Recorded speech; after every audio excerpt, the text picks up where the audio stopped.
malakas pa rin ang habagat na umiral sa western portion ng ating bansa. At sa kasalukuyan, nagdudulot pa rin ho ito ng pag-ulan sa malaking bahagi ng Luzon landmass at ng Western Visayas. So kung makikita nga po natin dito sa latest satellite imagery, concentrated po yung mga malalakas na pag-ulan sa westernmost portion ng Luzon, particular po dito sa Occidental Mindoro, sa Zambales at Bataan, habang dito sa Metro Manila, sa natitirang bahagi pa ng Luzon, particular dito sa Northern Luzon, sa Ilocos Region, Cordillera Administrative Region, sa Cagayan Valley, sa natitirang bahagi pa ng Central Luzon, sa Calabar Zone, sa natitirang bahagi pa ng Mimaropa Region, maging dito sa malaking bahagi ng Western Visayas. Asahan pa rin natin ng mga light to moderate rains with at times heavy or occasionally heavy rains dahil po yan sa mga thunderstorms, especially during thunderstorms. At itong mga pag-ulan na ito ay dulot po yan ng habagat o southwest monsoon. Kaya ating abiso sa ating mga kababayan, patuloy pa rin hong mag-ingat saan man ang ating lakad, huwag hong kalimutang magdala ng mga pananggalang sa ulan at patuloy na maging alerto sa mga bantahon ng pagbaha, especially sa mga low-lying areas at sa mga vulnerable areas. Lalo na't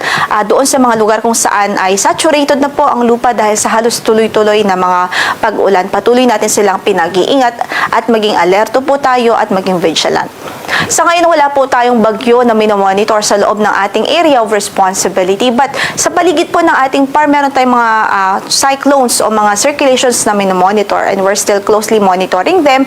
Pero sa kasalukuyan, sa loob ng ating Tropical Cyclone Information Domain, meron tayong LPA na minomonitor na sa northeastern portion ho yan ng ating area of responsibility. At huling nakita o namata ng LPA na ito sa layong 1,765 kilometers silangan ng extreme northern Luzon. At kung makikita nga po natin nakapula yan, ibig sabihin ay mataas ang tsansang mabuo ito bilang isang bagyo within the next 24 hours. At ang nakikita naman po natin, ang good news po dyan dahil hindi po natin inaasahan na ito ay makakaapekto sa anumang bahagi ng ating bansa dahil ang kanyang movement o kanyang pagkilos ay pa-eastward o pasilangan. Papalayo po yan ng ating area of responsibility. Gayunpaman, patuloy po tayo magandabay sa magiging update ng Pag-asa ukol dyan sa weather disturbance sakali po magkaroon ng mga significant changes.